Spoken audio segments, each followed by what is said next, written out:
तो दाबण्यात यावा. यांनी कोणतंही ॲफिडेविटला पैसे शासनाला दिले नाही. वर्डमध्ये ते टाईप करायचे आणि करायचे. आता आमचा काय संबंध त्याच्यामध्ये? मी ओझर राहतो म्हणून तुम्ही माझं खोटा जबाब थोडंच नोंदवू शकता. मी 10 वेळेस अर्ज दिले त्यांना का माझा तुम्ही याच्यावर निर्णय लावा.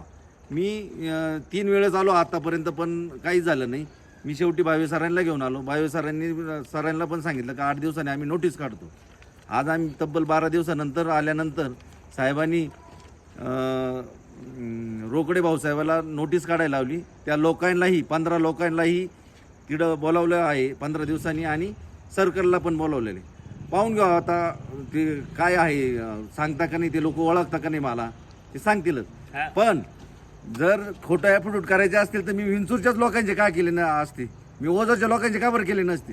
मला शासनाचे पैसे चोरायचेच होते तर ओझरच्या लोकांचे चोरले असते. माझ्या आजूबाजूच्या 8 गावातल्या लोकांचे पैसे चोरले असते. मी इथल्या लोकांचे का चोरले असते 70-80 किलोमीटरच्या.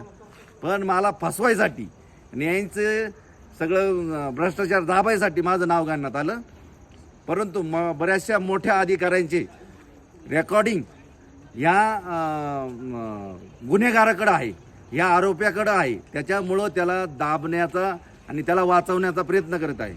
जर त्याच्यावर गुन्हा दाखल झाला तर सगळ्यांच्या 500 रेकॉर्डिंग व्यवहाराच्या रेकॉर्डिंग आहे. म्हणजे पैसे घ्यायचे, वाळवाल्यांचे पैसे घ्यायचे, याचे पैसे घ्यायचे, त्याचे पैसे घ्यायचे, त्या रेकॉर्डिंग त्याच्या का असल्यामुळं त्याच्यावर गुन्हा दाखल करत नाही. नाही तर तुम्ही असं समजू नका कोणाला जर त्यांचं जर नाव घेतलं. माझं एकदा अशीच कारवाई झाली होती तर माझं 15 मिनिटामध्ये सेतू कार्यालय बंद झालं होतं. 16व्या मिनिटामध्ये ID बंद झाला होता. तरीही असं काही झालं नाही.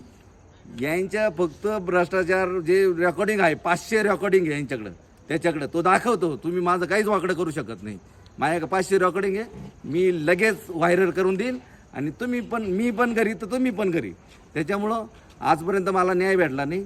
मी म्हणून आज गोटेकर साहेबांना घेऊन आलो आणि आज मला त्यांनी माझ्यासमोर सागर कोरडे भाऊसाहेब आहे त्यांना नोटीस काढायला लावली आहे. तर पाहू 15 दिवसांनी काय होईल.